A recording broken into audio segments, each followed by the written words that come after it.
नमस्कार दोस्तों, आप सभी का मेरे YouTube चैनल पे बहुत बहुत स्वागत है। दोस्तों, आज मैं केपी एस्ट्रोलॉजी के माध्यम से आपको ये बताऊंगी कि किसी तरह से यदि आपका कोई क्लाइंट या आपका आपके मन में खुद ही ये मतलब क्वेश्चन हो कि कहीं से आपको कोई पैसा रिकवरी के रूप में मिलना हो और वो पैसा आपको ना मिल पा रहा हो, तो आप किस तरह से प्रश्न कुंडली से देख के जान सकते हैं कि पैसा कब मिलेगा। या फिर कोई पैसा देने आने के लिए आजकल आजकल बोल रहा हो और किसी ने कोई डेट दे रखी हो कि इस डेट पे मैं तुम्हारा पैसा दे दूंगी, तो कैसे कैसे पता करें कि वो पैसा देगा अथवा नहीं देगा।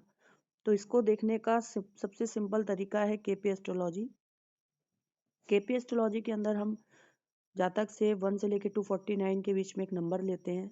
उसी के आधार पर एक कुंडली बनाते हैं, जिसे हम प्रश्न कुंडली और हुरारी चार्ट बोलते हैं। तो आप ये सामने देख रहे होंगे, आपके सामने एक चार्ट लगा हुआ है, तुला लगन का चार्ट। ये केपी कुंडली है और ये मैंने 2 तारीख को बनाई थी कुंडली। मेरे क्लाइंट का प्रश्न था कि क्या मुझे 2 तारीख को जो पैसा मिलने वाला है वो पैसा मिल पाएगा कि नहीं।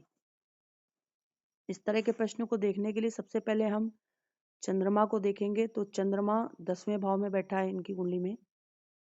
कर्क राशि, चंद्रमा 10वें भाव में कर्क राशि आ रही, वहां पर देखिए चंद्रमा बैठा हुआ है ये।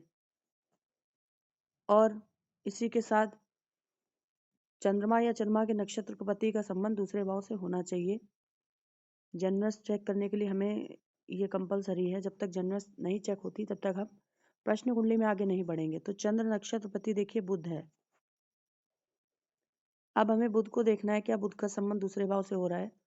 तो बुध का संबंध दूसरा भाव धन भाव होता है, पैसे मिलने का भाव छठा भाव और 11वां भाव होता है। तो और पैसे ना मिलने का भाव, टेंशन होने का भाव 12वां भाव होता है, 8वां भाव होता है और इसी के साथ 5वां भाव होता है। तो बुध को देखिए कुंडली में 12वें भाव में बैठे हैं। तो जातक का प्रश्न था कि क्या वो पैसा जो मिलना है वो मिल पाएगा कि नहीं। और भाव संधि टेबल में अगर आप पाएंगे तो आपको यहाँ सेकंड हाउस का कसफल सबलॉट आपको बुध मिलेगा। तो दोस्तों, यहाँ पर भाव संधि टेबल के हिसाब से अगर देखा जाए तो सेकंड हाउस का कसफल सबलॉट बुध बन गया। तो जो कि ये दिखा रहा है कि जातक के मन में यही प्रश्न है कि उसका पैसा मिलेगा कि नहीं। और देखिए 12वें भाव का सबलॉट भी चंद्रमा बन रहा है। तो सामने वाले से पैसा रिकवरी हो पाएगा कि नहीं हो पाएगा, टेंशन में था।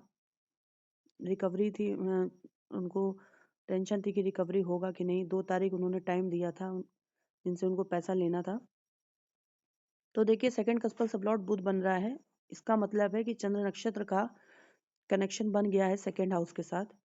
अब सबसे पहले केपी एस्ट्रोलॉजी का रूल है, यदि सेकंड हाउस का कस्पल सबलॉट 2, 6, 11, बहुत क्लियर रूल है, यदि कस्पल सब लॉर्ड और उसका स्टार लॉर्ड 2, 6, 11 भाव की इन्वॉल्वमेंट करेगा और उसका जो सब लॉर्ड होगा वो अगर मना नहीं करेगा तो हम कहेंगे कि जातक का पैसे मिलने की संभावना बन जाएगी। तो यहाँ पर सेकंड हाउस कस्पल सब लॉर्ड आप देख पा रहे होंगे बुध बन रहा है। और बुध को देखते हैं कुंडली के अंदर, तो यहाँ पर बुध के नक्षत्र में शुक्र बैठा है। तो यहाँ पर बुध एक टेनेंटेड प्लेनेट हुआ। अब बुध को देखते हैं कि बुध के पास क्या सिग्निफिकेटर आ रहा है। तो बुध को यहाँ पर चेक करेंगे तो बुध यहाँ पर 9वें भाव का 12वें भाव का सूचक बन रहा है। साथ में बुध का स्टार लॉर्ड जो है वो दूसरे 7वें 12वें का, और बुध का जो सब लॉर्ड है वो राहु है, वो 2, 6, 8, 12 जैसे भाव दिखा रहा है। तो यहाँ पर दोस्तों, जो रिकवरी के हाउसेस होते हैं, वो जो पैसा वापस मिलने के होते हैं या किसी तरह का धन लाभ के कॉम्बिनेशन होते हैं, वो 2, 6, 11 होते हैं। जिसमें आप देख पा रहे होंगे केवल दूसरे भाव का संबंध बन रहा है और छठे भाव का सब लॉर्ड लेवल पे संबंध बन रहा है। इसके साथ ही 11वें भाव जो कि इच्छा पूर्ति का भाव होता है, इस भाव के साथ बुध का संबंध नहीं बन रहा। और बुध खुद केपी कुंडली के अंदर 12वें भाव में बैठा हुआ है। तो यहाँ पर 11वें भाव से किसी प्रकार से भी बुध का संबंध नहीं बन पाया, जिसके कारण ही ये दिख रहा था कि इनका पैसा मुश्किल है कि इनको 2 तारीख को मिले।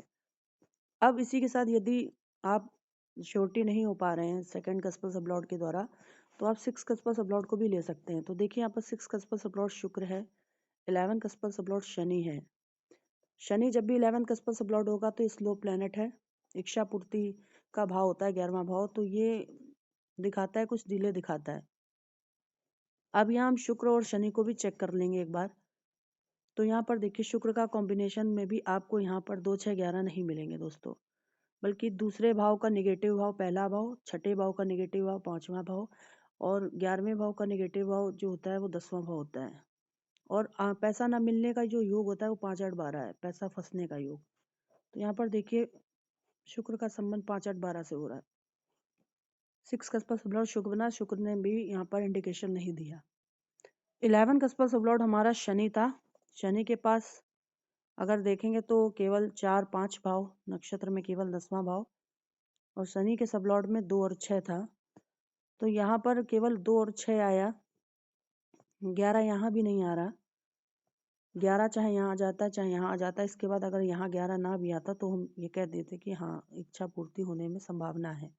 पर 11 आप देख रहे हैं ना यहाँ आया, ना इस वाले प्लेनेट में एनएस में आया। तो ना सेकंड कस्पल सबलॉट, ना 6 कस्पल सबलॉट, ना ही 11 कस्पल सबलॉट। 2, 6, 11 से कनेक्शन नहीं बना रहे थे, जिसका कारण हमने इनको प्रेडिक्शन यही दी कि आपका 2 तारीख को पैसा मिलना संभावना नहीं है।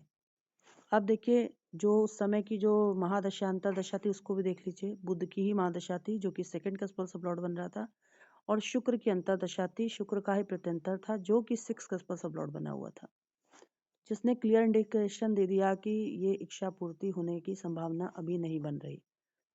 तो आशा करती हूँ ये आपको प्रश्न कुंडली समझ में आई होगी। अगर अच्छी लगी हो तो प्लीज़ मेरे चैनल को सब्सक्राइब करना ना भूलें। वीडियो को ज़्यादा से ज़्यादा लोगों के साथ शेयर करें और लोगों को हेल्प करें। जो लोग परेशान हैं उनके लिए ये वीडियो बहुत हेल्पफुल हो सकता है दोस्तों।